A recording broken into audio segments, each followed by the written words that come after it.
today aboard the battleship Missouri.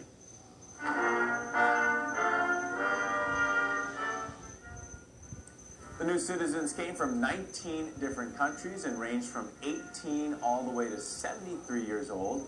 The largest contingent of new citizens at today's ceremony were from the Philippines and South Korea. Some of the new citizens came from U.S. territories, and they're glad to finally have all the rights that U.S. citizenship entails. It's unreal, just the fact that I'm going to have a say as a citizen of the United States makes a difference. Because as a national, there are only so many rights and things that we can do, like we can't vote federally. And so I'm excited. Now I get a say in the big leagues. Big day for a lot of people out there. Today's ceremony is part of a larger annual celebration of Independence Day across the country.